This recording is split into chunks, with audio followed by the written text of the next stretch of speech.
Welcome to another episode of Humans for Humanity. Before this was a podcast, it was a feeling that I couldn't shake. And knowing that our pain isn't random and that healing leaves patterns if you know where to look.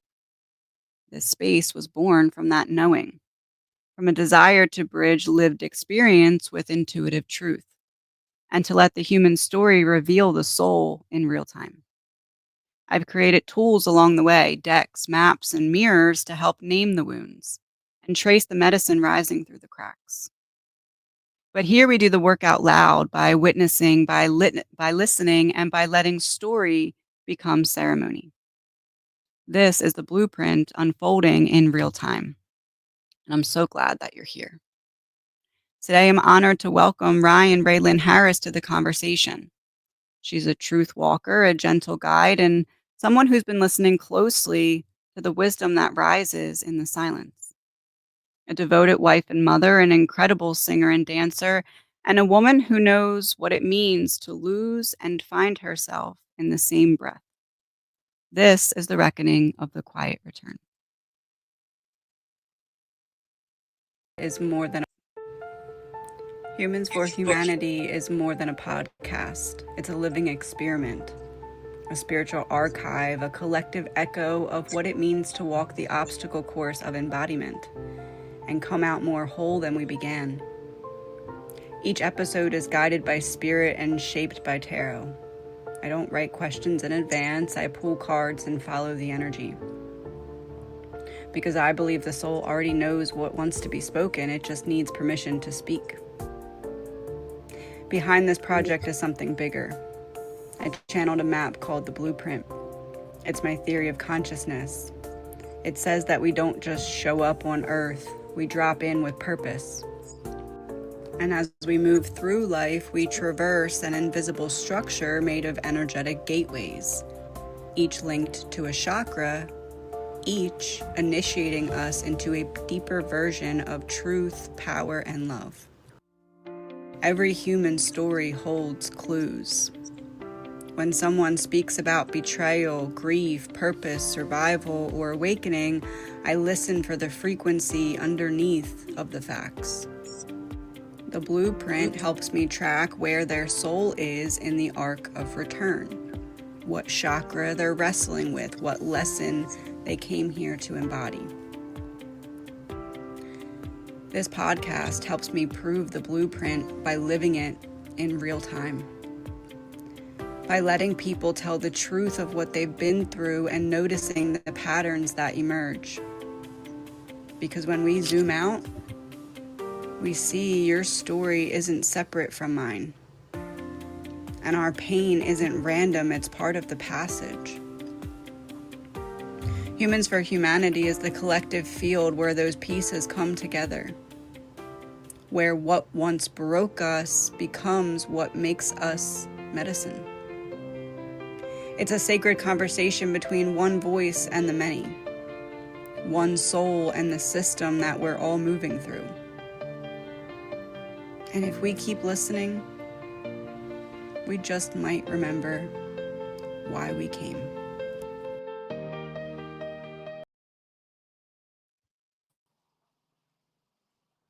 Hello, Ryan. Thank you so much for being here. I am so excited. Thank you for having me. I am so excited too. Everyone needs to at some point go check out Ryan's singing because, oh my goodness.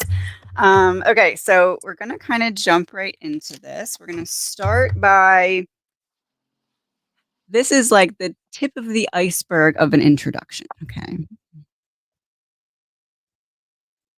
Some stories don't come with clarity.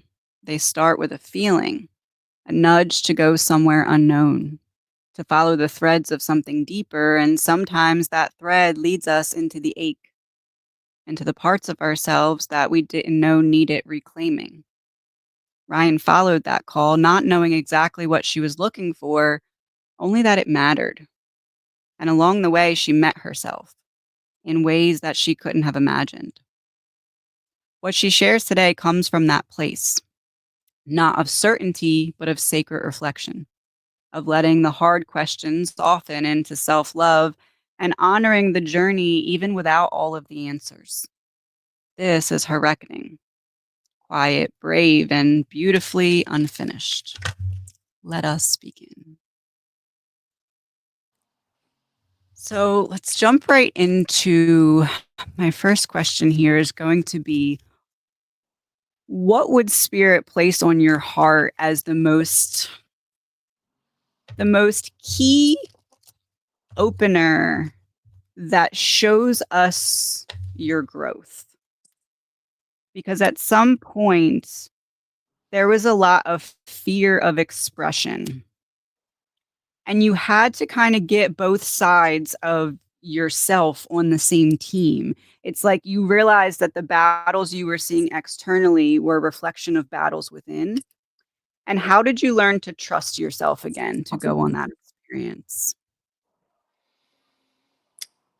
Okay, few different things. So I think that just with everything that I've gone through, meaning all the times that I put myself in experiences and positions that I would be normally scared to do, those obviously always I come out of it more confident. I come out of it learning something new about myself.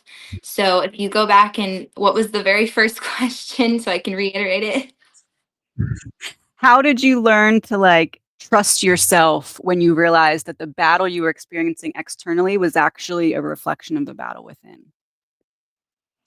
Again, yeah, okay, so I was on the right track. So, yeah, putting myself in those experiences and positions where there was a risk maybe involved, or it was just a fear, a deep fear of showing that version of myself that I normally don't because of whatever reasoning it was. Fear of society, maybe it was different, maybe it was um left path type energy. So every time that I would do that, it was a confirmation and a validation after, like, oh, like that wasn't so bad, and there's always something to be learned from it. So in conclusion, when I put myself in those experiences, in those situations, and then you go through it, you recognize what just happened, the feelings, the emotions, the good, the bad, all of the outcomes from that experience, from that risk that I took. And it always, no matter what, again, good, bad, heartbreak involved, it was always a level up of some sort after, because I had gotten over that fear. I got an answer. I got, again, whatever it was. This is just a broad overspect. If we want to zoom in on a specific experience, I can. But I would say just putting yourself in those positions that you are scared of expressing, I always say all the time, like the solution to your problem is the problem. And, like when you actually do it, when That's you good. actually put yourself in there, that's the only solution, is what it is that you're scared of, or whatever the problem is. Right. The problem is that you're viewing something as the problem instead of a challenge or like something to rise up. And it sounds like that's kind of like the perspective your higher self gave you was, look, I'm not saying that if you do this, you're always going to win, but I'm saying you're going to either win or learn. And Yes, it exactly. feels like with your story, it was that. It was a lot of trial and error. And I feel like your higher self kind of said to you, because you did this trial and error, now I can trust you to know when to use your discernment to like change course or change paths. So about that experience, right? Oh, the tower. Okay. Your higher self's like, yeah, big one, big moment. So that big tower moment, you took a step forward in some way and it didn't work out like you expected, right? We had, oh my goodness. Oh my Not goodness. We had the tower and the devil. This is your rock bottom. This is the first, okay, so a series or a chapter of trial and error, but it started with you tried something and failed. And this says you tried something and it didn't go the way you expected. And you literally said, that's fine. I'm not giving up. So, what can you tell us 2 of Cups. What can you tell us about how you reconnected to yourself to do that? Like, "Okay, I should give up right now, but I'm not." Okay, so I feel like I have to explain a little bit about the experience that Spirit's telling me, God's telling me to share with all of this. And um, so back in 2021, January of 2021, I had just had my second child, and I was extremely obese. I was not going down a healthy path. I was pre-diabetic, like all these things. And I was only 18 or 19 years old. So I'm looking around, and everyone around me is like in their prime, right? They're all in college or doing whatever. And so I went on a health journey. And this was before I knew what tarot was. This was all before any of this, to put it in perspective. So like I had no idea about any of this. And once I went through that health journey, I lost 160 plus pounds naturally, got my lick back. If you That's want to say. incredible. Oh my So goodness. that whole experience taught me self-love, self-worth. Now, along comes with that, came with the confidence, came with everything that I once was before this, and it felt good and it was empowering. So once I started, doing all of my self-care practices and losing this weight and feeling good, I ended up having a skin removal surgery, and I got, some cosmetic stuff done, and I was just feeling so good and confident about myself after everything that I had gone through. And this was around Right. the time where I started noticing repeating numbers and like all these things. And I was like, what the heck? Again, it's just completely clueless. This just happened naturally. No one taught me this. I wasn't Right. listening or reading books or anything.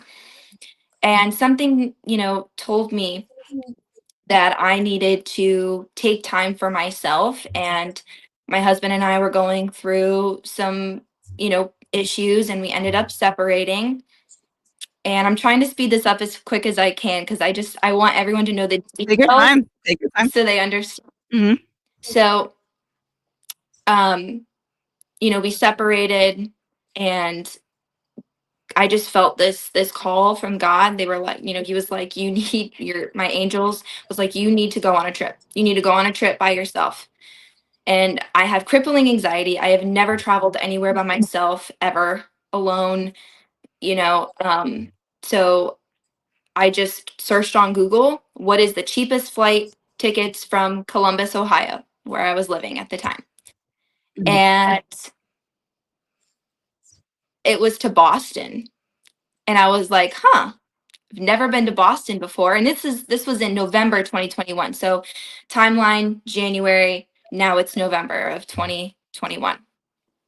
Um, Mhm. I was like, okay, cool, let's go. Like, I've never been there. Didn't even know it was cold there. Like in November, I was thinking it was like Ohio. It was just maybe like mildly winter.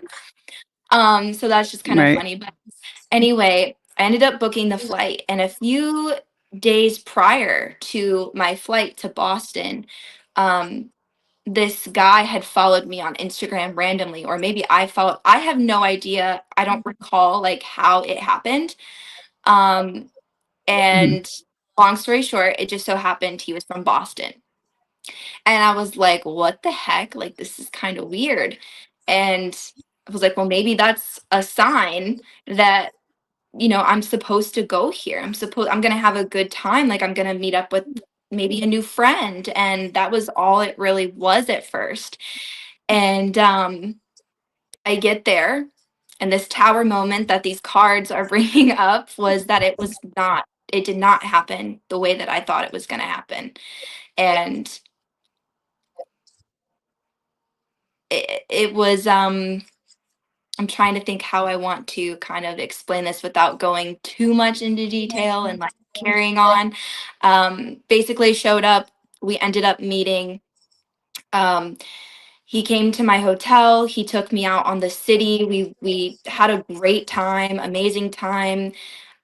went down to the harbor, and it was just like, I was like, man, this is the beginning of my new life. Like, I let go of something I knew that wasn't serving me, and that left me hurt for so long. And it was like God just brought this stranger in my life who listened to me, who didn't even know who I was, and just let me spill everything out. And it was just such a great time, just such a great time. And it's experience that I will never talk bad about. I will never say I regret it. I will never, like, none of that. It was something that has changed my life. And I thought leaving there, I was going to still be in contact with this person, and that, I'd get to go back again, which in fact I did go back, but I never got to see him again. And it was just this moment of everything I thought that I was thinking that I was, gonna do, gonna say, which I now know was just me projecting the potential and romanticizing the potential that it maybe could have been, but that just wasn't his truth. That wasn't his path. That was just something that I had seen and I wanted so badly in the moment. So to say, yes, the tower moment, I realized after, and it took me a good 2 years after this experience to finally put myself in this other person's shoes, and to see, like, he didn't do anything wrong. And um, it helped me understand my own behaviors. It helped me understand the things that I did that were not necessarily toxic or unhealthy, but in the moment I was following my intuition, I was following my heart, and I thought that what I was doing was good and was on par, we were on the same page. um but it wasn't. So Mhm. that whole experience just made me see my own. It was like he was a mirror, he was literally my mirror, and I saw You're myself saying in him. exactly where I was thinking of going with it. Yep. It Mhm. was that moment of, I get it now, like, because I had also noticed traits in him that I was like, "Oh, I do that. Like, I do that. I say those things, or I've done that before." And so yeah, just like this mirroring situation. But I had to go through that. I had to get my heart broken. I had to have that shattering moment of, "Hey, not everybody sees the way that you see things, and not everybody, you Right. know, loves the way that you love. Not everybody can communicate as deeply as you, no matter the time, no matter how fast you know somebody. Some people just don't see it that way." And Right. that's what I took away from it. That's what I realized. Not everything's gonna go how you expect it to go, but I took it as a nudge and a sign from God and the universe that it was a form of protection. It was a form of, that recognition and realizing that I had to deal with a lot of more things than what I even knew that I had to deal with. So it was like a Right. slap in the face. So Right. yeah. I think it's interesting that you started saying, like, you didn't realize it was gonna be so cold there. I think that that's very symbolic. It's like this experience happened because our relationships with others are kinda like a, "Hey, this is what's going on inside. This is just an external reflection of it," right? So, this feels like it was time for your heart to, like, fall out. Like, it was time for you to let yourself feel and process, and it's like you had to have that experience of picking up the pieces so you could put them back together as, like, a more clear reflection of yourself. So, that leads me to the question of when you realized that that was not the path, like, okay, so there was this moment of realization, okay, that was supposed to happen for a purpose, but not the purpose that I thought was the purpose. So when you Yes. had to shift to realize, yeah, it happened for me, but it still hurts. How did you get to the recognition that 7 of Swords in reverse, that this wasn't meant to punish you?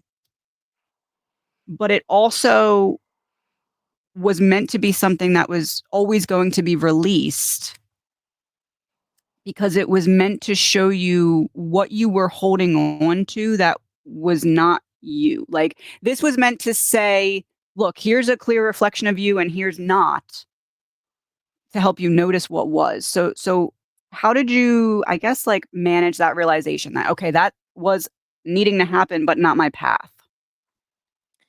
I realized it when I did it again. I put myself in the same exact position, and sometimes you have to, the choice is always yours. And I made that choice again. But this time I was the one that ghosted somebody, and so that moment I was like, I get it now. I get it. I had to go through that. I had to be the one to be ghosted and feeling like I wasn't worth, anything. And um, to know that when I did it, I could see that. I could see both sides. So like this whole situation, I've been on both, both sides. And so it helped me realize again, I have two paths. I have, it was just that realization itself helped me see, okay, Ryan, God and the universe, your angels, they put you through all of these things. You chose to do this. Now you know, okay, this is one way and this is the other way. What are you supposed to do with this knowledge? What are you supposed to see? And what I learned from that was, one, I'm not a one night stand kind of girl. I love deeply, and that is not me.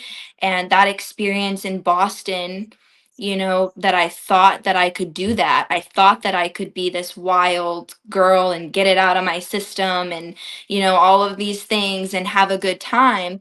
But that wasn't true. It hurt me. And I am not someone that can just forgive, or not forgive, but forget about somebody. And Right. because I know how deep life is, and how what's the word? How precious life is, and that every person that we meet and see and experience, um it's going to be with us for the rest of our life forever. You can't erase the memories, you can't erase what happened, but you can change the narrative of the story. You can change the Right. story in the present moment, so that way moving forward you're not just reliving the same feelings of the past, being hurt and sad and angry. And no, I had to again learn my lesson again and again and Mm. again to know, like, okay, I have to change it. I have to change. I've been on both sides now. I don't want to feel anger. I don't want to feel hurt anymore. So what can I Right. strain out of this experience and just pull the Yeah. good, the lessons, and move forward with that, knowing that I'm not going to make these choices again, etc. So, um yeah, I had to learn both ways. I had to be hurt, and I had to be the one who hurt people to come to terms with that realization and move forward in a healthy way. Do you feel, and I want everyone to remember, she just said something about rewriting the story. Remember that when I read the outro, because you're going to be, and Ryan has not seen the outro. You'll be able to tell when her jaw drops when she's listening to it. Anyway, so do you feel like there was this deeply buried wound that was trying to get your attention in other ways, but it wasn't able to, so it got your attention in this way, and this wound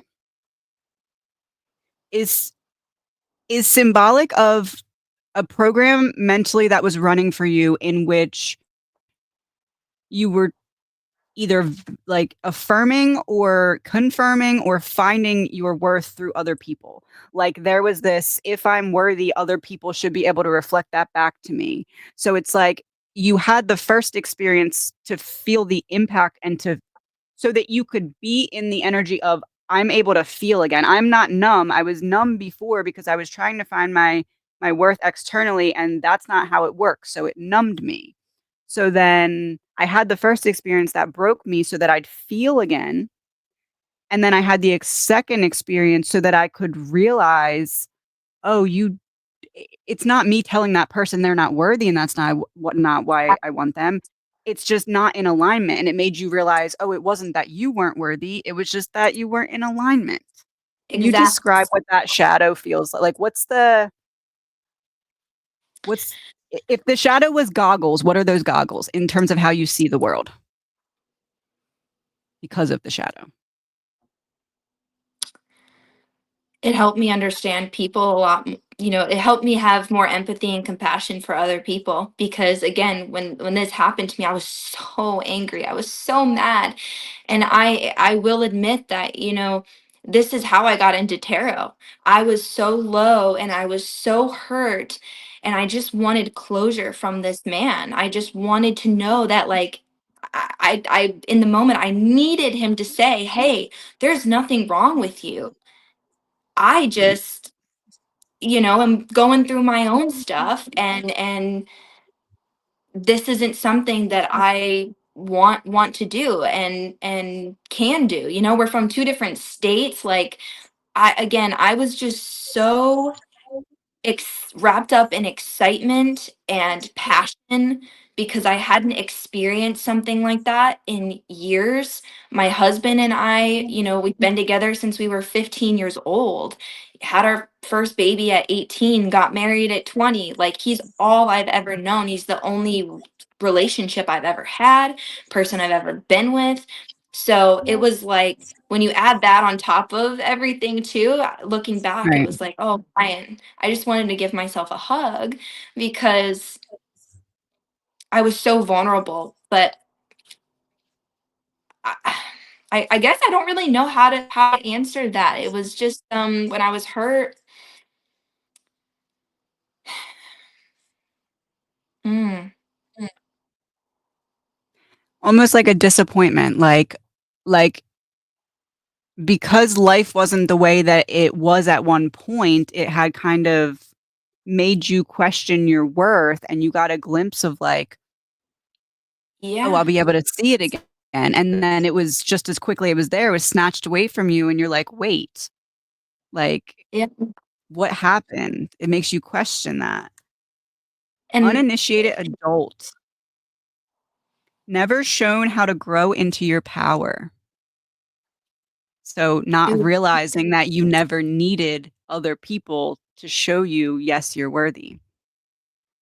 And this is just like, and it's interesting that there's all these hands here. It's like, if you're getting that confirmation of worth from other people, it's always something owed. You know what I mean? Not owed, but like yeah, it's never just coming from within. You're always giving out.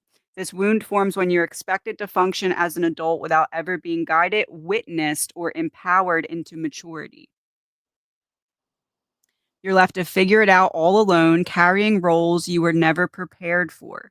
It can leave you feeling overwhelmed, uncertain, or ashamed of not knowing how to fully stand in your strength. You had to learn through heartbreak that your worth is defined through you, regardless of those external experiences.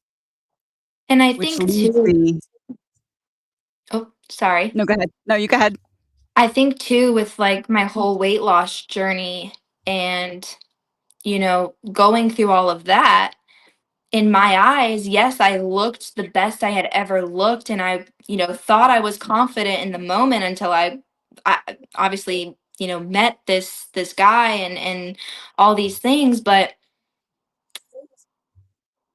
in my body, I still felt like that big Ryan. I still felt like that one that was ugly. I was the ugly friend. People only wanted to hang out with me because I made them feel better. So like, it may not sound like it ties into a love situation or this type of energy, but it did. And it impacted me Oh, in yeah.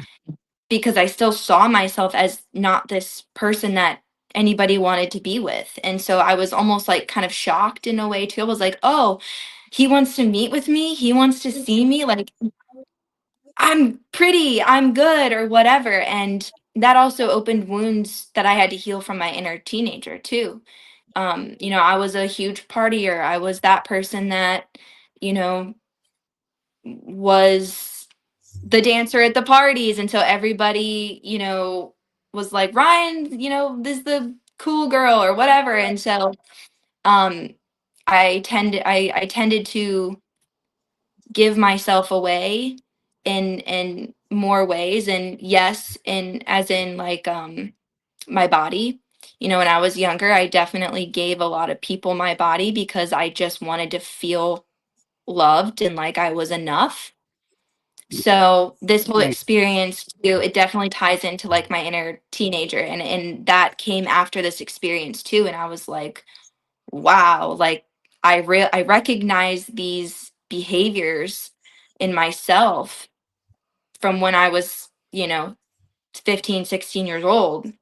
And I realized I'm not that person anymore. Why am I still trying to be that person in high school? Like, eh, and I could go on about that too, about, being a mom at a young age and not getting to experience that chapter of life. So I immediately reverted back to when I was a teenager because that's where I left off. And so I was operating out of Right. that mindset, out of those actions and behaviors, because that's all I've known. Right. We leave ourselves right where we left off. We can't skip experiences. We need to like go through them in order, which kind of leads me to this. Do you feel like in some ways your inner teen, Nine of Wands, like your inner teen was protecting your forward progress by identifying certain things that were still buried? Teamwork, yeah. World in reverse, a lack of completion of a cycle. Do you think that your inner teen was like, hey, you're ready for this dream, you're ready for this path, you're ready for this goal, but your inner teen's like, let's imagine your inner teen's like a little person in your body. Your inner teen's like, there's this wound that you're not realizing is here. And if you go down that path and this wound is still here, we're going to self destruct. So let's get rid of the wound and then go on the path. Do you feel like there was some of that? Like your inner teen almost like being on your team by being like, let's ignore this red flag and just break it now so we can put it back together. 100%, because now in the present moment, I'm working on music, I'm working on all these things of performing and like going after these dreams. And if I would have, I've been giving glimpses of this lifestyle, I've been giving glimpses of what, who the people that are going to be in my space. And not everybody has good intentions and goodwill. So I am a good looking person. I am talented. And so when I'm faced with those temptations, when I'm faced with those people that are going to want to try and, be with me or whatever, if I hadn't gone through this experience, I would realize that the grass is not greener and that I love my husband. And I am so glad that all of this did not work out, that he did ghost me, because I also realized that I would just have to go through all the same problems that I was going through with somebody else. It wasn't that it was going to be completely different and I'll never have to go through what I went through with my husband, with him, or with anybody else. It's just there's going to be new problems. There's going to be new issues. There's going to be, things that you're going to have to work on in this relationship too. And I think a part of that Right. was I thought it was just going to be peachy and I would have no issues and all these things. So it helped me to realize that yes, I needed to do that, because couple years, aka now, after all of this, thank God. Thank God, because I would probably Right. give in to those temptations. I probably would be like, okay, you know what? This is where I'm supposed to go. I wasn't healed. My inner child or my inner teenager, still wanted that affection and that type of attention that I didn't receive or that I wanted. And it would have led me down to bad things. It would have led me to not making good choices for my future and in this industry and what I want to do. And so, yeah, it that's that. It's like the closer you get to the dream, the more the devil will try to stop you. It's like, "I'll do anything to stop you." So, if that wound was still there, it's it's, like, so easy for you to kinda be pushed off the path. It's like you approaching singing, dancing, your career from a perspective of, like, "I know my value, I don't need other people to show me," versus, like, "I'm seeking that externally," they're totally different paths. So I'm gonna flip over the next 3 cards one at a time. What comes to mind first when you see the card that I flip over? Okay. What will you not fall for now because of what you've gone through? 4 of Wands in reverse. So, like, community falling apart, lack of commitment, relationships going bad. What will you not fall for now because of the wisdom you have from that? Um, Definitely bribery, if that's like the word. I don't know what another word would be, but because of my talents, again, because I know I'm a beautiful woman and I have so much to offer, a lot of people have tried to, spoil me with things and make it seem like they have all this, stuff to offer. But because of what I've been through, I know that none of that matters. And, you know, my soul knows already what it wants, and that's a stable home. That's with the person I'm with now. And it always, keeps me grounded in what's truly important. And that's why, like, these dreams that I've been chasing for so long, ever since I was a kid, like, I'm talking, I was on my grandma's fireplace selling out homemade tickets that I was selling for my family, um, because I was performing and, like, I did the whole shebang, right? But it's like I realized that I was battling the toxic industry of this and what could happen, and what I know to be a fulfilling and abundant life, and that is being quiet in your home and spending it time with family. So it's like the spiritual warfare of, that this can be very bad, and that this is going to lead you to make, decisions, and you're going to be seen, but also keep yourself covered, keep yourself quiet, and just enjoy the simple life, because that's truly all that matters. But Right.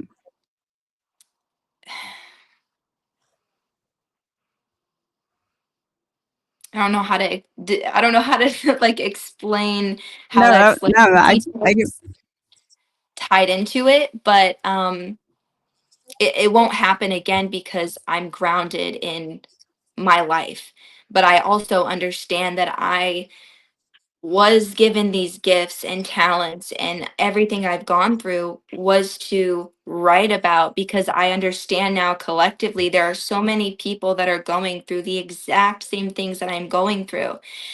And who is it for me to gatekeep this information? Because I wish somebody would have told me this, but then again, if they did, maybe I wouldn't be in the position I'm in now. I would have never started tarot. I would have never gained the platform that I gained. I would have never met the people I would have met and learned all these things right. if someone just maybe spoke to me in that way. So I don't know, but yeah, I'm grounded. I'm very grounded with everything that I've been through now, and I always revert back to the why. Remember the pain you felt. Remember how, sad you were, and not to ever feel that way again. I have the control to never feel that way again. Um, or should I say, I have the control to not let it affect me negatively or control my life in Right, other ways. I still feel it. I right, still allow myself to pass through those feelings of sadness every once in a while, but I right. remind myself that it's for a bigger reason, and that this is the way that I truly want to go, because every single time that I repeat a cycle, it's the same thing. So it's like, don't do that again, because remember how bad you felt. Remember what it did to your life. Remember how much it stagnated your progress of what you actually want to do. It wasn't for Right. anything else. Right. It's like you're given the dream and then you're given like you can approach this spiritually or from like a worldly view. But sometimes you have to realize through experience that that worldly view isn't going to be for you. You know what I mean? It's like you had to see it and feel it to be like, "Oh, okay, I can do this still, but approach it from this angle Yeah. instead of like the 3D." Four of Pentacles in reverse. What mindset did you have to release so that you could kind of rebuild? Release to rebuild. What mindset was like causing you to not be able to rebuild that you had to release in order to rebuild? I don't know if this is going to make any sense, but this is immediately what's coming up. And it's the mindset of that I don't need to be alone in order to do the things I want to do, to accomplish these dreams. If anything, being with my husband is only going to promote that and make it better, knowing that I have support by my side. Because again, through all of this, I feel like all the problems that I was having with my husband in our marriage, and me thinking that I needed to be with other people or whatever, it was because whatever wasn't happening. But I realized that that's not the case at all, and I don't need to be alone to be free. I don't need to be alone to be able to look sexy or be confident or whatever it is that I'm doing, um that I can do both. And it is possible to do both, but you just have to ask yourself, how bad do you want that? Do you want to start over with somebody else? Do you want to be alone? Nobody wants to be alone, obviously, but like, do you feel like you need to be alone? And that was the case for me. And I didn't really connect those dots to why I just immediately blamed, well, this isn't working out. So I need to go out and experience new people and all these things. And after again, numerous times of me doing that, I realized, holy shit, that's no, this was actually the wrong, Yeah. this was it. This was not it. And once I realized that and changed my mindset of don't push him away, he loves you. And again, helping with this mindset shift was when he finally, was calm about allowing me to experience that. I'm probably going to get emotional because I No, don't you know any can as much as you want. I I don't know support. any other man that would let their wife and give them that space to find herself while promising, like, I'm never leaving. So that's that for sure. He wanted you I to don't find yourself again. Yeah, because he knew, there was nothing he could do. If I was gonna leave, I was gonna leave, and I did multiple times. And Right. I had to do that in order to know and realize all the things I do now. So he now knows that how important that was, even though it hurt him um in the moment and throughout all of that stuff. But now it's only made us stronger, and it's only made us want to continue to be communicative and being vulnerable and sharing all of this. I've told him this whole experience. I had to, because I wanted him to understand that it wasn't just me wanting to be um promiscuous or whatever. Like, it wasn't that all these things. It was what I was feeling during it, and I truly felt that it was part of a bigger purpose, and that I learned so much about myself to the point where I was praying to God every night, like, please send another woman in his life. Please show him what you showed me, because I need him to understand what is happening, and all these bigger things in my life, not just about love and relationship, but how it affected everything else in my life, dreams, Right. goals, down to the littlest things that you would never understand or think that it would make an impact on. So Right. that's what really helped me change my mindset about that, is just he's just amazing. I don't know what else to say about that.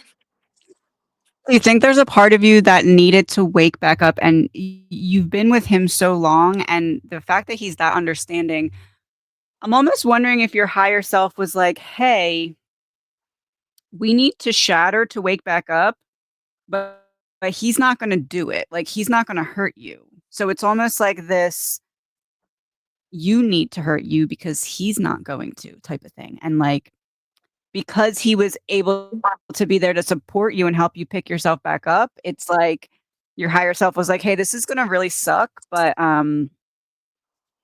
you need to do it. You need to wake back up in the picking up of the pieces." And sometimes it has to be us that does that to ourselves. So we get that honest reflection of like, this is our choice. Like, we have the choice of which path to take. 100%.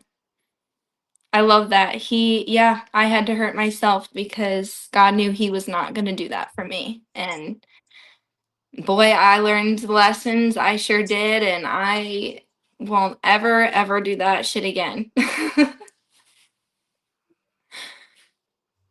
King of Pentacles in reverse is interesting to come out there. It's almost like you had to shift your perspective on your own value. It's like this experience woke you up to the value that you hold for other people. Would that make sense? Yes. Like you It's had so, to you stopped seeing your own value, you had to see it again. yeah. And for some reason, I don't know why this is coming up, because I'm hearing nurturing. So one of the things that I lacked in our marriage was nurturing him the way that he didn't have growing up as a child either. And so, and I didn't get that. So like I was resentful about having to, do this. And Right. then what I learned from this experience in Boston and when this with this man was, I was so quick to want to nurture this man. And I had to like stop and ask myself, Ryan, why were you so willing to do this for a stranger, to someone that you really don't know? I mean, I did not know him. In the moment I thought that I knew a lot about him, but then zooming out, I was like, he never even told me like really anything about his home life. He never told me like nothing. Like I did not know this man at all. So why was I so willing to give every piece of advice, like, words of comfort, like all the things that my husband was sitting here asking me for so long? Why would I not? Why couldn't I do that? And obviously, there was a lot of doorways that we had to open and get to the root of that. But the Queen of Pentacles is like, I just think of that nurturing type of energy. And so that just came up for Right. me real quick. Do you feel like how do I explain this? Because you were with your husband for so long, it's almost like unintentionally he became the Band-Aid of this wound because he was your comfort, he was your support. I have you, I don't need to really face this, or when I do face this, I know that I'm not facing it alone, right? So it's like, I almost feel when you talk like it's so much less about the actual person than it is you recognizing that you lost yourself. Like, you recognizing almost like, if your higher self and you both had a phone, but, like, you had your husband comfort and support, so you kinda put the phone down for a while and you forgot to pick it back up, and your higher self was like, "Alright, you're gonna have to pick that back up. So, like, I'm gonna need you to need me. We're gonna go break ourselves to put us back together." But it wasn't the person, it was you remembering yourself, like, you remembering, like, that connection to yourself existed. So, that being said, when you put that phone down and it felt like you were disconnected from your higher self, what's the energy of like, now I don't have the phone in my hand with the direct connection to my higher self. Since I don't have that phone in my hand, what's that feeling? Like, it's like a void feeling of the disconnect from your higher self. Now that you've reconnected, you can more so identify what the disconnection was, if that makes sense. Man, I don't know. Um, I guess to like if you look at the reality of the situation, whatever wounds I needed to heal, I immediately always resorted to being with somebody or needing somebody to need me. And I have no idea. I mean, have a little bit of an idea with, again, all the doorways to healing and recognizing, my own behaviors and why I do the things I did. But um, for some reason, there's still that pull. If I even get a second of doubt, a second of I'm just going to give up, this isn't working, why do I always want to leave? Why do I always want to, you know, push people away or want to be needed or become obsessed with somebody needing me? So for me, that void, I mean, I've experienced different things, but the main one is definitely that first instinct to just run and to just like, I don't know where I'm going, but I'm just gonna run. Like, I have Can't no be idea. fear, yeah. I don't know Right. why my brain operates that way sometimes or why we all operate like that sometimes. Um, Mhm. whether, yeah, I don't know. It's like because maybe it's because too a part of ourselves know that when we run, we don't know where we're going, but we know that once we get to somewhere, we're gonna have an idea of where we want to go. We're gonna have And we know we're not where we were, and that's the yeah, point. Yeah. yeah. Yeah, absolutely. So this feels like the shadow that felt like it was chasing you when you didn't have the phone in your hand. Caged freedom. Woo! Fear of what might bloom unbound. This wound forms when the idea of true freedom feels both thrilling and terrifying. You may sense your power, your voice, your wildness, but keep it locked away to avoid judgment, chaos, or loss. It can leave you living within invisible walls, yearning to expand while fearing what might happen if you do. You had to break out of the cage to realize that it's it wasn't a cage because you had the option to make it into a home. It was just the choice of if you could be at home with yourself in the home.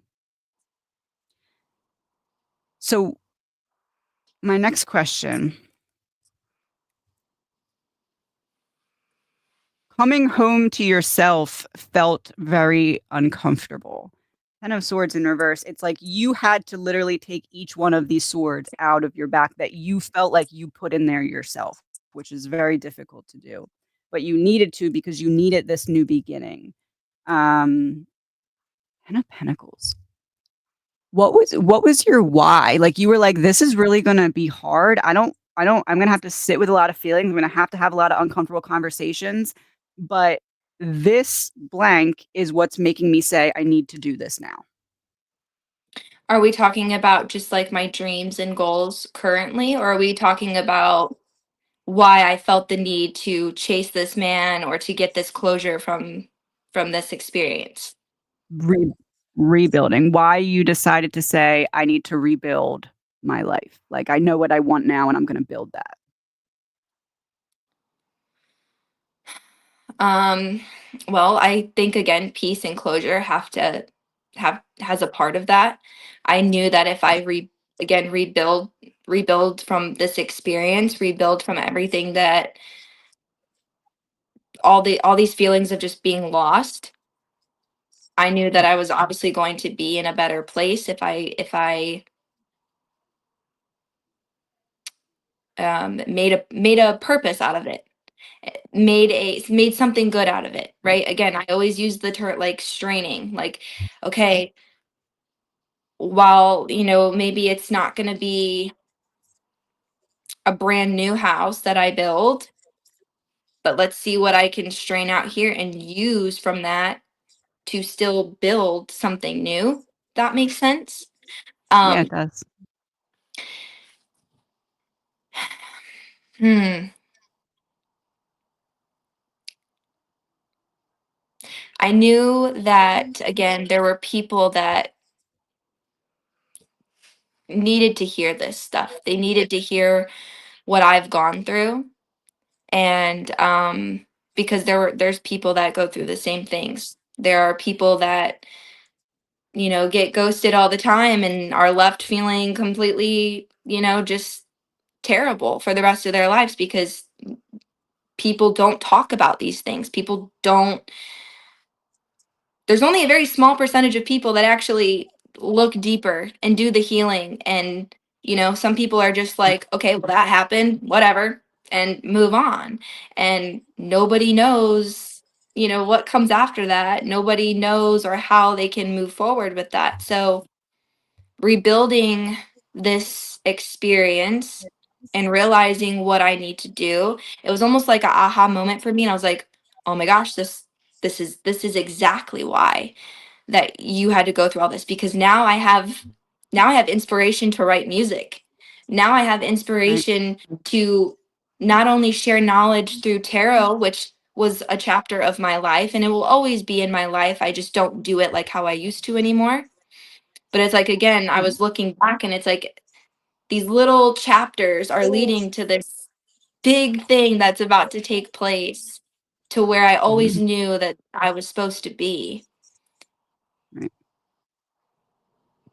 I don't know. I just think it's a combination of a lot of things. And knowing that I have the ability to share this and help other people, because I know what it's like to be in that stage of Mhm. just feeling so lost and clinging on to any piece of hope that you can get to move forward, to get closure, to whatever it is that you are so badly wanting and needing. You need other people to do that. That you need other people that are going to understand you. So that's like been my biggest drive and motivation too, because I also learn more about myself, if that makes sense. So it's just like we're all learning and it's healing, and I'm excited to build something where, after I pass away, after I'm not here on this earth physically, that this was my purpose. My purpose was to always have the knowledge. And I don't know. There's just a lot, I guess. Do something with it. To have it and do something with it. Exactly. Do you do you think okay, so do you think that there's this energy of your childhood self had this dream and your childhood self's like, "I really want this. I like this. I align with this. I have this feeling of like, this is me, just in a different form."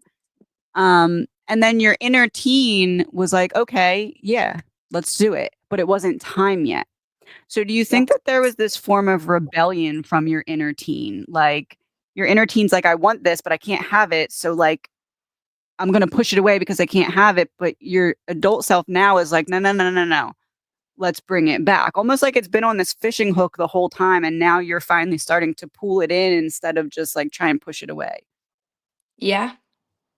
Yeah, because as a kid, like I said, I'm not joking. Like,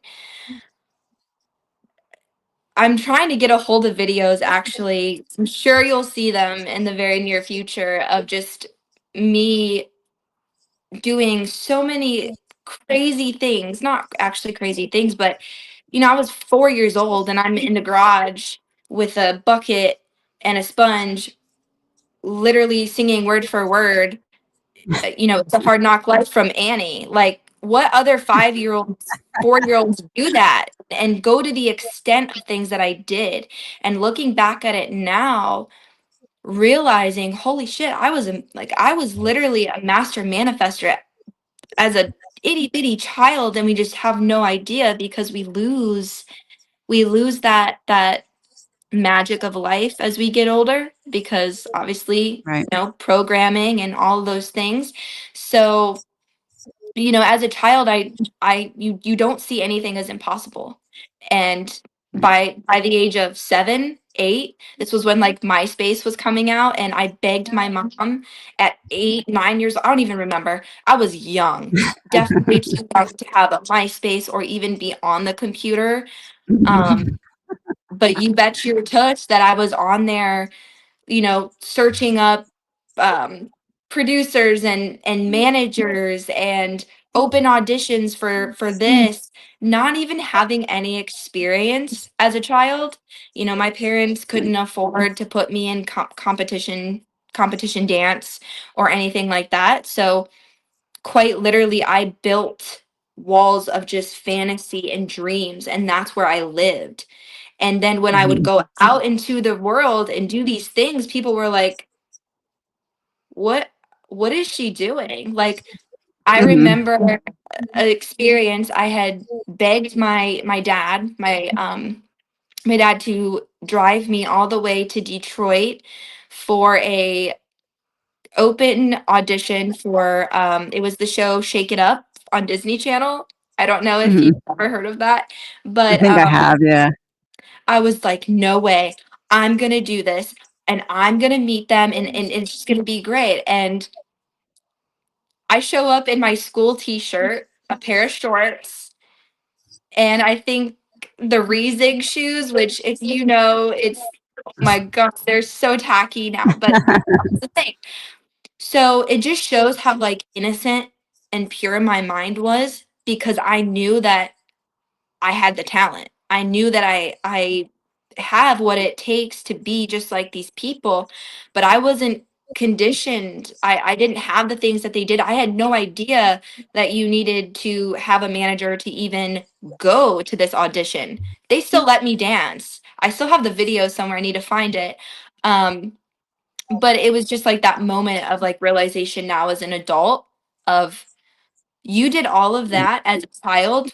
Imagine what you could do now that you have Right. control, now that you have Right. money, now that you have people that Mhm. can help guide you to these places. Like, I didn't have that. I did everything on my Right. own as a kid, and just looking back, it's just crazy. So, um, yeah. Do you feel like it almost feels like you've been on this journey of you knew and then you had to forget to go in the process of remembering again. So first card is Yes. gonna be you knew and then you forgot and then you remembered again. You knew the emperor. You knew that there was this authority. It's like you were given something and you were like, "Here, this isn't for you. You have to share this, but you have to go get ready first." And then Hmm. you forgot the hermit in reverse, extreme isolation. You had to go all the way in to the core of it like it's like you had to learn yourself from the inside out so you could learn that you were the gift that you were trying to offer or like entrusted to offer. And finding yourself again, page of swords in reverse is healing the throat chakra. It's like the only way out is through. The only way to correct the repression is through expression. So that being said, the next three cards, how would okay, so combination of the next three cards, what is most important to be expressed through you in the way that you're presenting yourself to the world? Five of Pentacles, Page of Wands, Queen of Swords, literally. How do you go from being locked out to finding yourself and presenting yourself in a way that shows that you learned something on this journey? So, Queen of Swords, as you step into the Queen of Swords, like who is that person? Like who are you ready to be? That you've been the whole time, you just had to unbecome everything that was blocking it. Simplest terms, myself.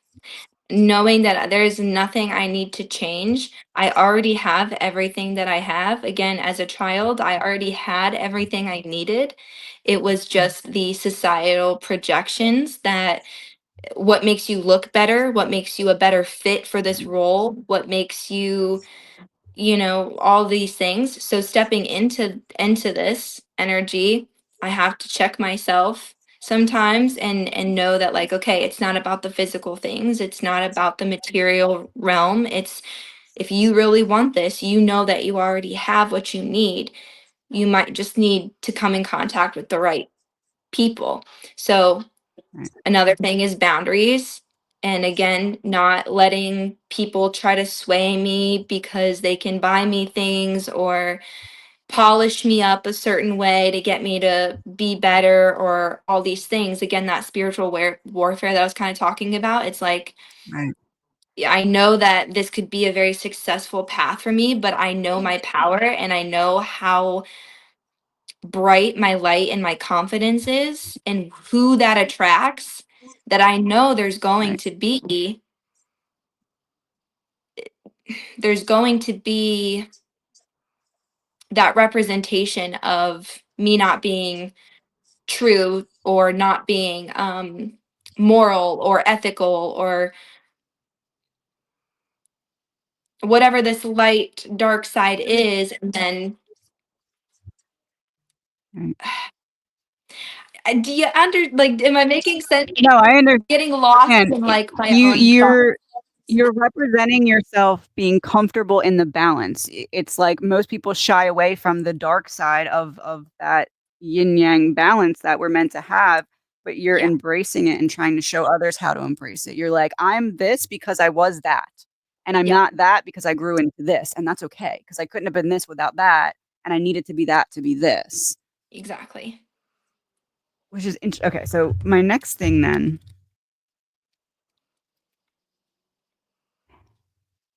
when there's a certain energy that, how do I word this? When you're able to pick up this certain energy in others, it almost like stirs something in you. It's like there's a particular soft spot that you have for other people's shadows. And it's almost like that's the theme of this journey that you've been on. Hmm. What do you feel like is that soft spot in terms of like a shadow of sorts? Not feeling seen and understood. And this whole production, this whole experience, when it comes to Boston Boy, we'll just call him Boston Boy from now on, is is again, I saw myself in his eyes, and like, I swear it was the weirdest thing ever. And I always wanted to tell him this if I ever got the opportunity.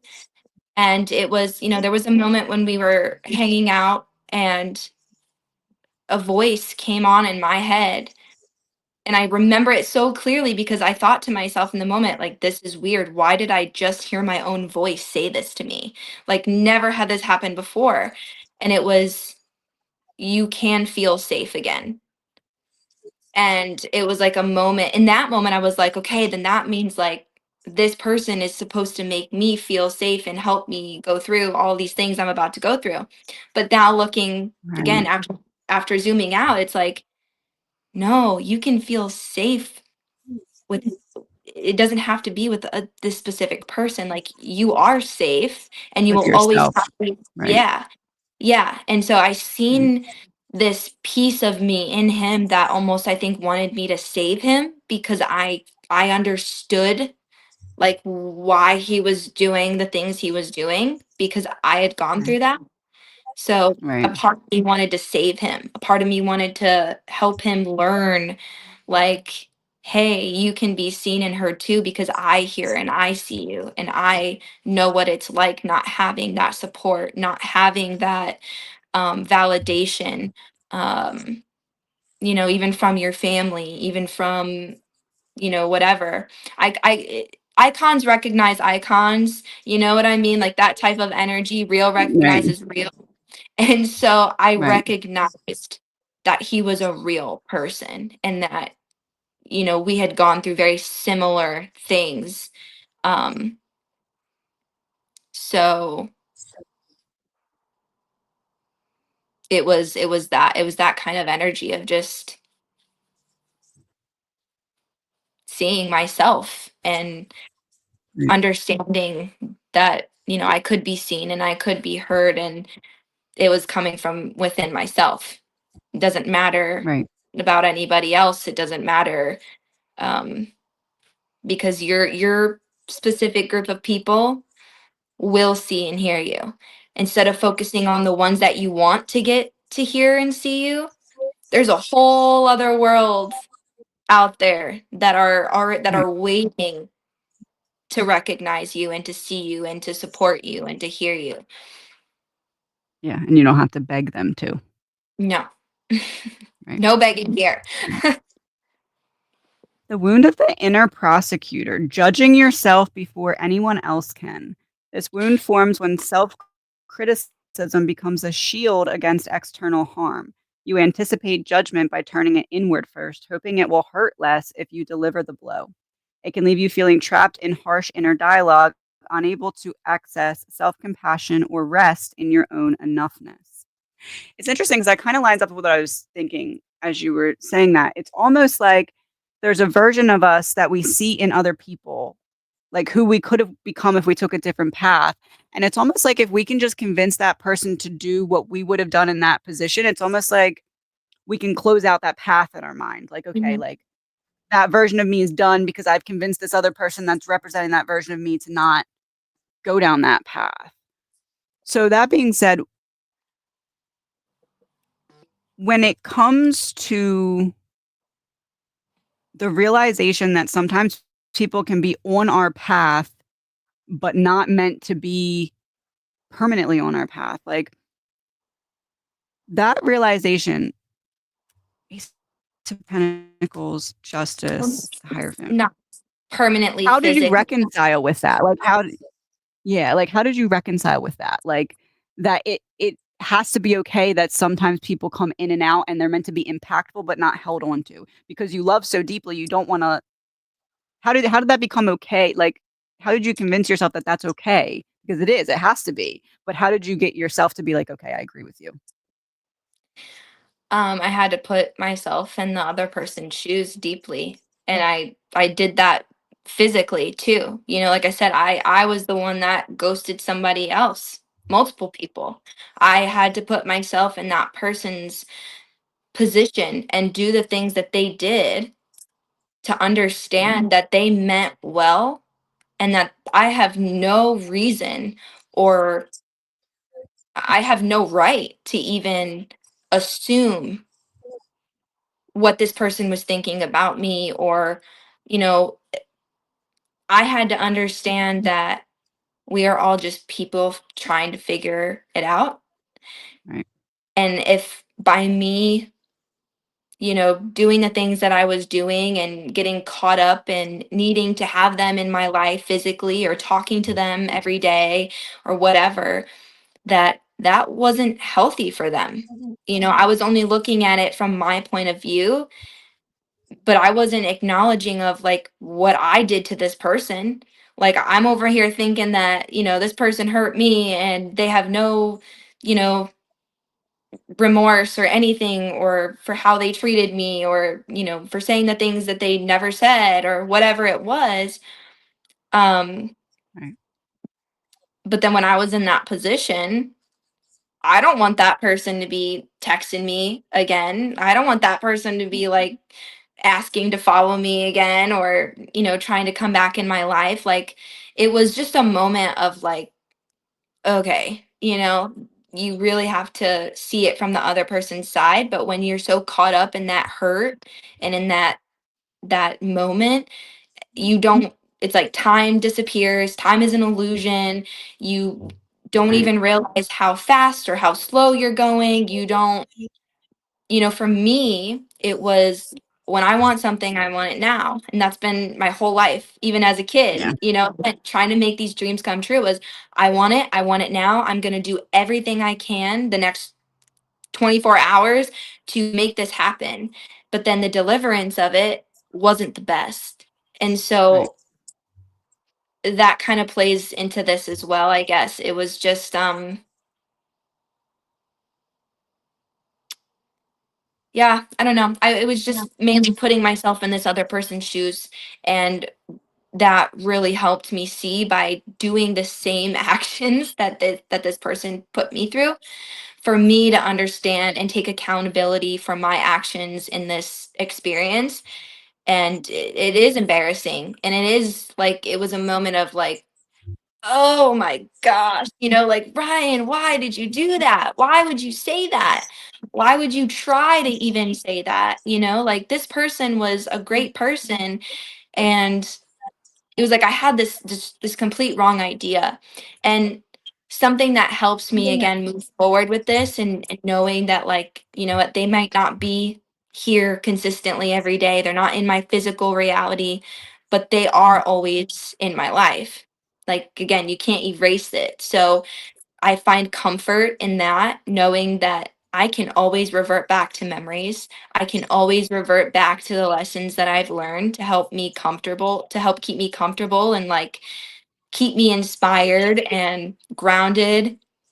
And just because someone's not physically there in your life all the time, or you don't speak to them anymore, doesn't mean that they're not in your life. You always have that door to open to the experience and the memories and whatnot. And Right. me knowing that if I did anything else, or if I even have still resentment in my body, that's not fair. And I wouldn't want him to feel that way about me.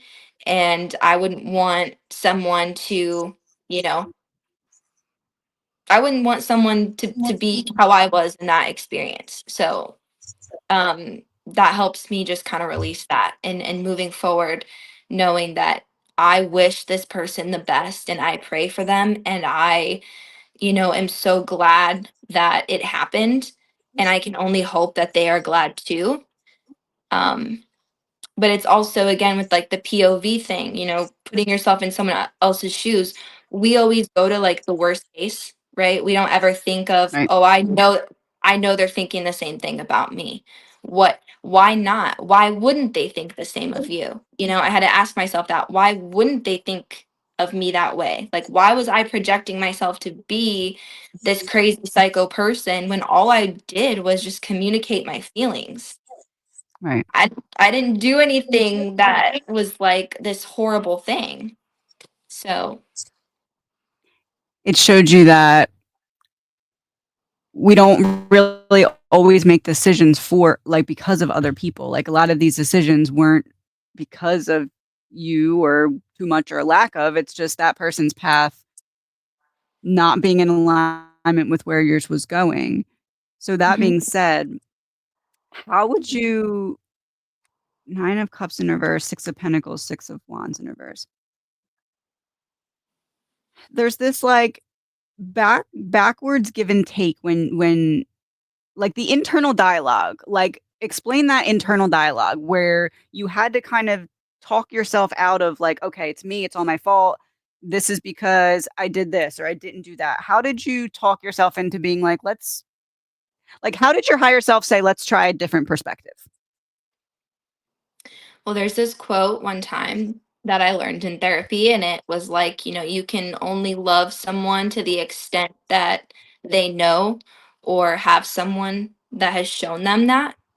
So, the internal dialogue for me is just always having kind of that quote in my mind of, anything that someone does, anything that I do, I know that it's not because I am a bad person, or that I am trying to be someone, because you can't lie to yourself. You know internally, maybe not right away, like it might take some time for you to recognize certain things, but you can't lie to yourself, and you know why you do the things that you do, and you know why your choices, or why you pursue something or say something or whatever your choices are. So when I stop myself and I'm thinking about these things, I always find comfort and peace in talking to myself down. Like, you are still learning as a person, and there's a monarch butterfly right in front of my window right now. um, you Is it know, really? And that's the packaging I sent you? it was, and it's my birthday on the time. Um, Aw. there was this there's just this inner conversation I have with myself about, you are doing the best you can, and that is all that you can do with anything, no matter what you're going through: love, relationship, jobs, struggling to get motivated to clean your house. You know that you are doing the best you can, and you also know when you're not. So that decision's up to you. But for me, Right, I always ask myself that, like, okay, why are you doing this? Are you doing it because you genuinely care and it's coming out of a place of, moral and ethical views and love? Or is it to gain something, or, whatever it is? I just ask myself these questions, and I reassure myself that you can only love and do the things that you do out of what you know and to the extent of what you know. So right, don't freak out, like, try to have grace with yourself and be able to distinguish whether or not the choices that I'm making or want to make are true. right, right. So that being said, 3 of swords, 8 of wands in reverse, 5 of cups in reverse. I'm gonna take this in a bit of a different direction. So, there was a point in time when you had to stop running and you had to sit with the pain, right? Now, coming out of that, what was the feeling coming out of that? Like, almost like I was in this dark room and now I'm coming back out to where I can see the light. Like, explain that experience of coming back into the light part. It sucked. It sucked because I still had to grieve that I'm not getting what I want. Right. And That's such a good answer. I'm so happy you said that because most people would have been like, "It's great." It's not. It's no, not. It's it's not always not. great. It's awful. It's hard. It hurts because you realize, okay, I wasn't right. I wasn't, you know, doing the best that I probably could have done or made the right decision, which again, I always praise that it's never a wrong or right decision. Because obviously you made the decision that you wanted to make, or that were Right. going back and forth on. So there's never a right or wrong answer. It's never a right or wrong choice, because you always learn whether or not you want to make that choice again, or Right. realizing that sometimes the places that we think that we want to get to or go to, and we get there and show up and it's nothing like what we wanted, it's only to show you that it's Right. not where you wanted to go in the first place. So Right. yeah, it hurts, and the grief is real. The grief of, you know grieving yourself for the choices that you now know not to make or to make. And that can be hard. It can be stressful because you've been so used to making these decisions, or you've been so used to following that intuition that you now know maybe wasn't your intuition. It was something else deeply rooted or underlying why you did the things that you do. And so now you have to start over. You have to make different choices to get different outcomes, and that's scary. So, Right. It's like when the lights come on, you're like, "Oh, cool, there's the light," and then you're like, "Oh, now I can see my reflection, like, so clearly," and that can be really scary. yeah, when you first turn So on the that light, being it's just bright, and you don't your eyes need time to adjust. You can't see things right away when it's Yes. bright. So, allowing that grace and time, and keeping that thought of, this sucks right now and it's going to hurt for a long time, but over time I'll finally be able to see clearly again, because ultimately we want the light on, right? We don't want to sit Right. in the dark. So it's that first initial shock of it's too bright. I can't Right. see. Give it time and look forward to getting excited to that moment and to those times where it's not so overwhelming and it's not hurting your eyes. It's clear and calm and you can see Right. where everything is. Right. So the lights come on, you see your reflection, and you're like, "That shadow needs to go. Like, that one, can't come with me." Describe that. Like, what was your initial, like what's that term? What's that term? Jump scare. Like, lights come on, "Oop, jump scare, don't want that." What's that jump scare shadow? Hmm. Or the feeling of it?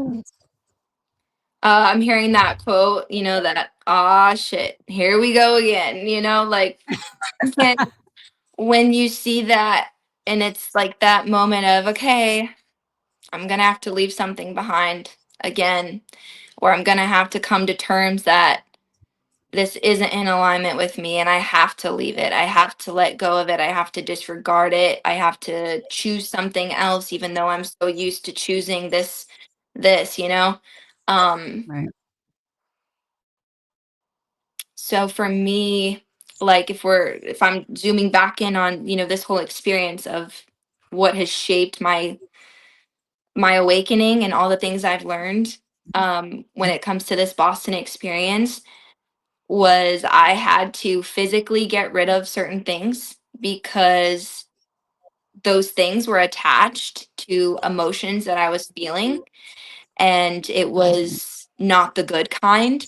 So, I had to get rid of certain physical things so I didn't look at them. So I wasn't tempting myself to sit in that energy. Um, Right.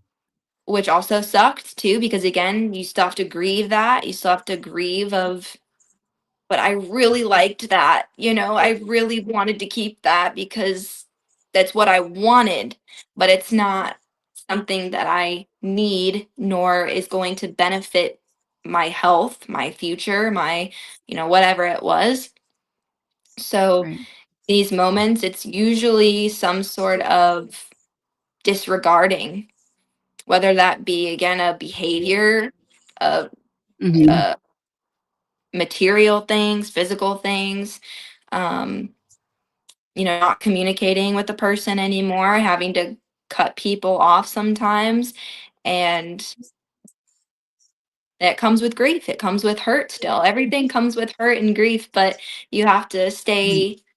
stay focused to know that, what's going to come after it is what's important, and it's something that we need to focus on. That's the devil trying to get to you and trying to steer you off Yeah. of the things. So using that discernment of what is actually good, and what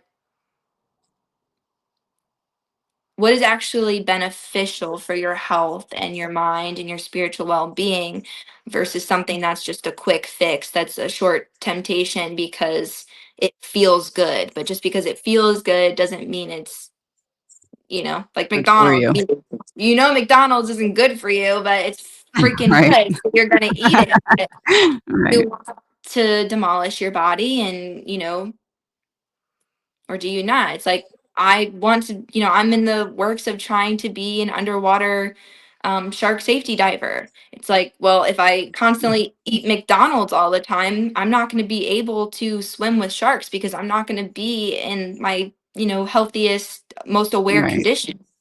So, how bad do you want it? How bad do you want that dream? You have to know Mhm. what is actually good for you and what is not. Right. Absolutely. The shadow of choice. The wound of the fallen hero. Shame from not living up to your perceived destiny. This wound carries the ache of once being seen as the one who would rise only to fall short of the story you or others believed. It can leave you feeling ashamed, stuck in regret, or afraid to try again, as if your worth was tied to an outcome that never came. Mm. You had to learn to stop looking in the rear view. It's like the shadow that you came face to face with when the lights came on was this rear view mirror. It's like the lights came on and what was right in front of you was this rear view mirror. And you're like, that can't come with me. Whatever's ahead needs to not look like that. Like I need to rebuild. So going forward then, Queen of Cups in reverse, Queen of Wands in reverse, Ace of Cups. How did you get more confident about, okay, I can face this instead of run from it? Like what's the one tool that you were like, I can use this to not feel like I have to escape from myself? My voice. This whole experience awakened this dream of me being a singer again because it brought me back to the way that I express, to the way that I let my feelings be heard and seen. So when I made that connection of, holy shit, again, like this happened because now I have the inspiration to write music. And what's crazy is, do you not see the music that's coming out during this period of time? Like, hello, Tate McRae, Revolving Door. Like, that song is Yeah. literally about her having an experience of a forbidden love in Boston. And so it Oh, was it's in like, Boston, really? yeah, Just literally, kidding. yes. And another crazy thing, a little weird thing too, is a collaboration I'm currently working on. I don't want to like say too much, but the manager is from Boston. And I was like, weird, because this song that I'm working on, this song, like, that ego, that small part of my ego was like, oh yeah, you're gonna perform this song in that city, where he hurt you. But really I hurt myself.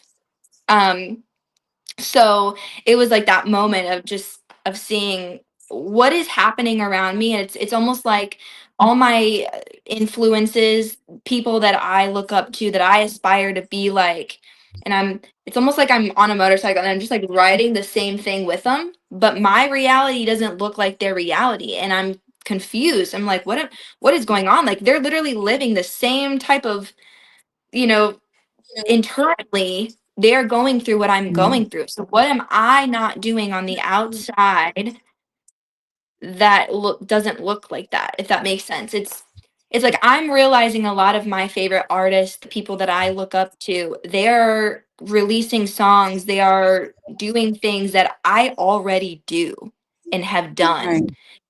And so I'm like, what the heck? What the heck? Like I'm realizing these traits about myself in these people that I am aspiring to be. So what more do I need to do? What more do I like, if that makes sense? Um, Should we ask that? First thing that comes to mind when I flip over these 3 cards about that. King of Wands. What kind of decisive action do you feel like you need to take? I Like, definitely need to I'm be taking a confident step slamming my foot. yeah, I need to be more productive. I know what I want, but I'm not doing it. I know that I'm not giving it my all. Like this morning, I've been harping on myself, but I woke up late and I was going through all these things, and I wanted to record that song so you could play it on here. And it's like things like that. Like I know within myself I need to be more firm. I need to set more boundaries for myself, not just with other people, and get serious about it and just ask myself again, how bad do you want it? Like when you have these opportunities that God's handing you and you're not taking them, like you've been praying for these things, why aren't you acting on them? Why aren't you taking them when they're finally here? And I think that's part of like another toxic, unhealed trait of mine is, I tend to do something because I want it and I know I can have it. And then the moment I get it, it's like, okay, well, I know I have it, so I don't need to like go forward with it. You know what I mean? Does that Right. make sense? Right. No, There's yeah, been that makes sense. there's been moments of that in my life that I've recognized and realized, and I was like, why don't you, Ryan? Like, what is the reasoning for that? And I think for me personally, I just always come back to, obviously you don't want it bad enough. obviously there's something in you that is not um ready to give it 100%. So I've just sat and I trust myself again. I just give myself grace and know that this must be a period of just rest. There must be something more that I need to learn, or there's something that's going to inspire me more to create something better than what I wanted to create in the moment. Um, type of thing. I have a different perspective. I don't think it's that you don't want it bad enough. I think there's this subconscious belief that there's something still outside of you that you need, and not because you believe it, but because the world's trying to make you think that. Like everyone else who's doing this, they have all these other things, and it's like, yeah, I have these talents, but like in this world, that's what I need. But what if it's not? Like, what if you opening that door shows so many other people that I don't need this, that, and the other thing? You know what I mean?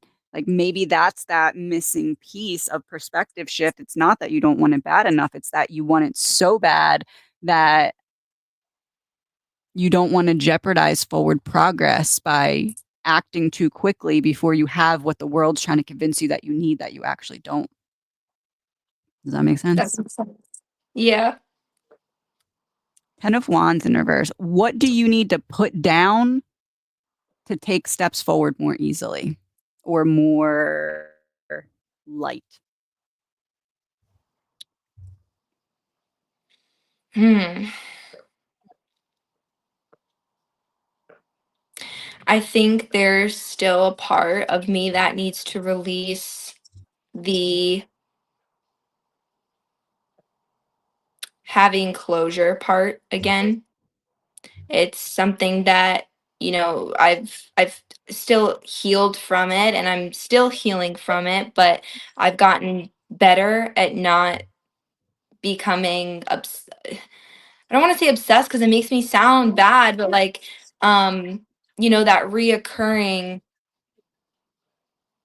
wish and want of needing just to have one more conversation to Right. finally lay it down, to finally put it Mhm. down. But I think deep down, I know that even if I had that conversation, it still wouldn't necessarily change that fire that's still burning inside for Right. consistent communication, for, whatever it is that I'm still wanting to have in my life. So I think putting down the need for closure in that sense, and trying to stay focused on, again, the overall end goal and the bigger picture. And I think it's too, I don't know where this would go, but I'm seeing the word perfection in my mind's eye. So I think I need to put down the need to feeling like I have to be perfect all the time. And I think that's what Mhm. stagnates me as well from posting, from going all in on a project or whatever, because it takes me a million years longer than probably what it does other people to get things done because I have to have them perfect. I want to have them perfect. I know nothing's ever perfect. So it's like I'm constantly critiquing myself, like, you can be better, don't send that, don't publish that, don't, like, there, you can be more. There's more that you can add. And then it's like, well, when are you going to do it then? So putting down It's the hard. need for trying to be perfect, trying to, you know, closure, validation plays a part in these keys as well. But I'd say that would be the biggest one. Getting this image of, I don't know what it is, a song, a dance, some art thing but the title that came to my mind as you were talking was The Messy Apology to Myself. This is the messy apology to myself. So just hold on to that. Maybe you can do something with that. Knight of Swords. Um, what needs to be communicated through you? Like, what's your message? If you were giving, this is what I learned from what I went through in a few sentences, like as like a mantra almost to the world, if that makes sense. Ooh. Ooh. Mm, dang. This is hard.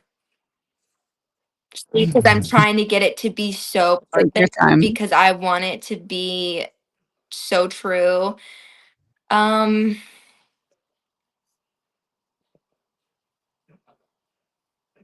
man,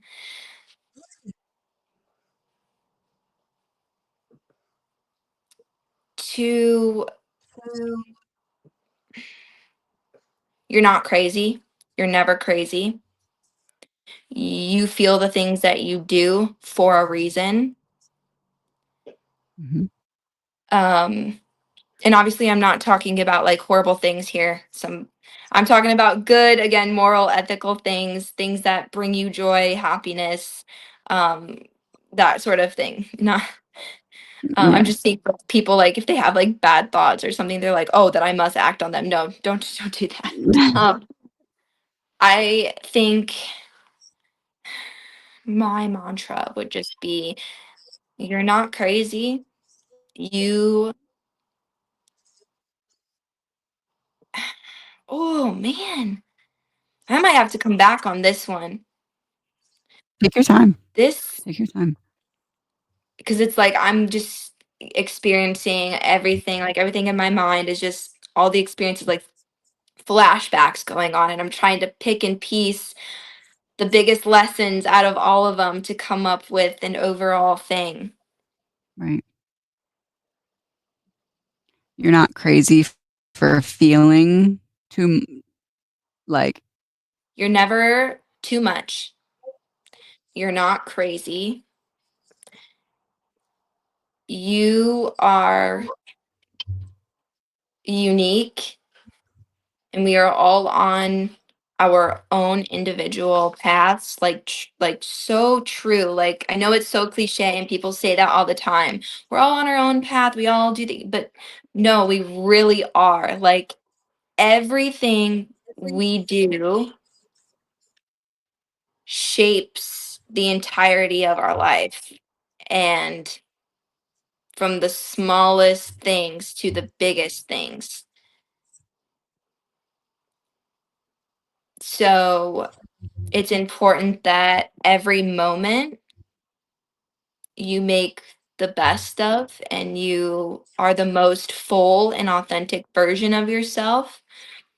Because when you look back on your life is an accumulation of all these little moments. So it's right. like if you can try to focus on just every moment in your most full, authentic self and most vulnerable self, and then you're going to have a pretty good life. Yeah. Yeah. Okay, so next 3 cards. How do I word this? Okay, so before we roll to the closing, if you were to give advice to the version of you before the tower, like if you could say, not like this is what you're about to go into, not letting yourself know, but just advice based off of the wisdom accumulated.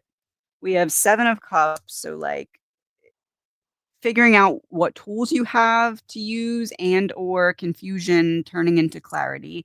We have King of Swords, so like divine authority, speech, communication, and the Fool, so moving forward, fresh start. So what advice would you give that version of you? It doesn't have to be like in alignment with these cards, but they're just kind of there. Um, if I were talking to myself before this, I would say It's going to be messy. You are going to feel happy. You're going to feel the best you've ever felt, but you're also going to feel the worst you've ever felt. But in order to truly get the clarity that you are needing and hoping for, and that have you've been praying for ever since you were a child, you need to go through that pain. It's inevitable. S- mm. So so embrace the shittiness of everything, embrace the best of everything, be loud, don't be quiet about it. Oh, these are so hard. Girl, you No, you're doing really good. That's really good. That's really, really um, good. I could write myself a book on the things that I would say to my past version of myself. I think we all can, but be messy, be loud, follow that call with everything you do. Maybe even if you know that it's maybe not the most um, moral or ethical. Sometimes there is a place and a season to do that, because again, in those moments you have to understand what is truly in alignment with you, what fills your cup, what doesn't fill your cup. And sometimes you have to hurt other people to see how not to hurt people, and to be able to recognize who hurts you Right, and who's trustworthy and who's not, and who has your best interest and who doesn't. So go be loud. and forgive yourself for Yeah. what you didn't know before you didn't have the experiences to know it. Like, give yourself grace. Again, know that you can only love to the extent that you know. You can only do everything that you know. So it only gets better. You only get better at navigating life through every experience that you go through. So if you don't go through those things, you're gonna probably suck at life. Like you Yeah, gotta, you need it, yeah. yeah, Absolutely. if you don't want to suck at life, if you don't want to continue feeling these things, go through it. Go Yeah, through it. Let yourself get messed up, maybe a few bumps, bruises along the way, but um you're going to come out of it, and you're going to be directed to where you've always wanted to go, or where you want to go in that moment. right. That was perfect. That was really good. Awesome. Thank you so much. Is there anything else that you wanna close with before I read the outro? I don't think so. I'm grateful for the opportunity, and this has been something that has been in my heart and on my mind and in my life, and has shaped my life the last 3.5 years. Um ever since November 2021. So it feels good to be able to finally get, part of my story out. And if there's anybody else that, has gone through a situation like this, that it helps them, and that they can understand that sometimes, the silence is the closure. Sometimes, the purpose is to see who you are, Yeah, and to make that change moving forward. So I'm just grateful that I got to be here, and yeah, I'm grateful that you were here. This was I feel like this is something that so many people deal with, that my wish is that the lack of closure you got and the lack of closure that other people get, it's like if you see you're not alone in it, it helps you close that door. You know what I hmm mean? hmm Right. So I'm gonna flip this over after I read this. This is the shadow that I feel like you released today. We'll go with that energy here. She didn't come here to convince or conquer. She came to tell the truth as it lives in her now, to lay bare a story still in motion. Tender, it's an unraveling, and fierce in its grace. Ryan didn't just look back, she invited us into the stillness that followed, the space where the echoes became insight, where absence taught us presence, and where wounds stopped needing to be explained to be understood. She brought us into that liminal space where grief and growth share a breath, where softness is strength, and where the most profound transformations often speak the least. Ryan reminded us that the reckoning doesn't always roar, sometimes it hums. Sometimes it lingers like a question you're still learning how to live. And sometimes it simply looks like being real, not because it's easy, but because it's necessary. She showed us how truth doesn't have to be loud to be heard, that healing doesn't always come in answers, but in the courage to ask better questions. And if you felt something move when she spoke, a memory, a mirror, a moment of recognition, hold on to that. Not because it demands action, but because it deserves acknowledgement. What Ryan offered wasn't a conclusion, it was a communion, a moment to meet ourselves in her story and maybe, just maybe, to begin rewriting our own. I appreciate each and every one of you that tuned in today. You know, I don't typically ask this, but please, please, please, please like, share, repost, do all the things for the podcast. I don't ask that in any videos but the podcast. So please do it. I want this to be something, again, that we can build together collectively and learn and grow and heal from. And I want to make this a stage that holds mirrors up for one another, that brings not only a sense of community, but also inner peace.